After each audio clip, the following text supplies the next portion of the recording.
نحمدہ و نصلی علی رسولہ الکریم اما بعد فاعوذ باللہ من الشیطان الرجیم بسم اللہ الرحمن الرحیم۔ جو آدمی یہ چاہتا ہے کہ مہنگائی بہت زیادہ ہے، تنخواہ بہت کم ہے اور بلوں کا مسئلہ ہے، باقی اخراجات کا مسئلہ ہے، بڑا پریشان ہے وہ بھائی، اسے چاہیے کہ صبح کی نماز پڑھ کے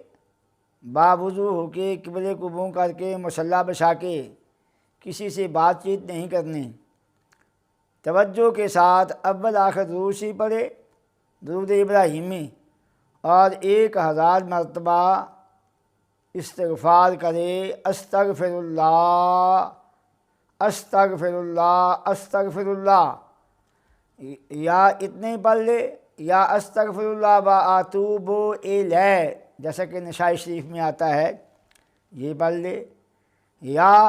جو دوسرے شریف استغفار ہیں، استغفر اللہ الذی لا الہ الا هو الحی القیوم و اتوب الیہ، یا یہ پڑھے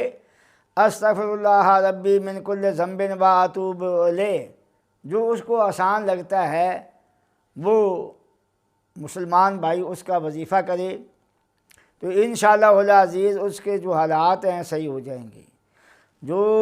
یہ سمجھتا ہے کہ میرے پاس کاروبار نہیں ہے، کوئی میرے پاس نوکری نہیں ہے،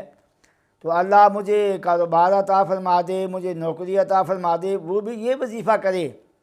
صبح کی نماز کے بعد 1000 مرتبہ، اور اگر ٹائم ہو پھر رات کو سونے سے پہلے ایسے ہی مصلی بچھا کے باوضو کے توجہ سے اول آخر درود شریف پڑھے گا ابراہیمی، 1000 مرتبہ استغفر اللہ و اتوب الیہ، اس کا وظیفہ کرے، اپنا مقصد ذہن میں رکھے تو انشاءاللہ العزیز اللہ تعالیٰ وہ نوجوان جن کے پاس نوکری کا انتظام نہیں ہے، اللہ نوکری بھی عطا فرما دے گا۔ جن کا کاروبار نہیں چلتا، دکان نہیں چلتی، اللہ تعالیٰ دکان بھی چلا دے گا، اللہ روزی کے اسباب پیدا فرما دے گا۔ اور جو دوسرا وہ بندہ جس کے پاس بیٹیاں ہی بیٹیاں ہیں، اولاد میں سے بیٹیاں ہیں، 2 ہیں، 3 ہیں، 4 ہیں، 5 ہیں، وہ بندہ بھی اگر استغفار کرے گا اپنا مقصد ذہن میں رکھ کے کہ اللہ مجھے بیٹا عطا فرمائے، اولاد نرینہ، تو اس کو بھی اللہ استغفار کرنے کی وجہ سے اللہ پاک بیٹا عطا فرمائے گا، کیونکہ قرآن مجید میں ہے سورہ نوح کے اندر فَقُلْتُ اسْتَغْفِرُوا رَبَّكُمْ إِنَّهُ كَانَ غَفَّارًا يُرْسِلِ السَّمَاءَ عَلَيْكُمْ مِدْرَارًا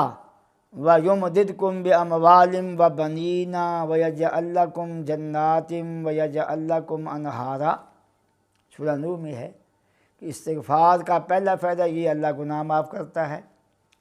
اور دوسرا فائدہ یہ ہے کہ یُرْسِلِ السَّمَاءَ عَلَيْكُمْ مِدْرَارًا، آسمان سے بارش برساتا ہے، جب آسمان سے بارش آئے گی غلہ آئے گا، زمین غلہ اگائے گی، روزی مل جائے گی۔ وَيُمْدِدْكُمْ بِأَمْوَالٍ وَبَنِينَ، مال آ گیا، بارش کے آنے سے غلہ آ گیا۔ اگر کسی کے پاس نوکری نہیں جیسے میں نے بتایا ہے تو اللہ اس کو مال عطا فرمائے گا، نوکری عطا فرمائے گا، کاروبار میں برکت عطا فرمائے گا۔ اموال و بنین، اور اللہ استغفار کی برکت سے بیٹے کا لفظ آیا ہے، بنین کا، بنات کا نہیں آیا، اللہ اس کو بیٹے بھی عطا فرمائے گا۔ ایک کا لفظ بھی نہیں آیا کہ ایک بیٹا، بنین جمع کا صیغہ ہے، اللہ اس کو ایک کی بجائے زیادہ بیٹے عطا فرمائے گا۔ تو استغفار کرنے سے جس بہن بھائی کے پاس اولاد نرینہ نہیں ہے،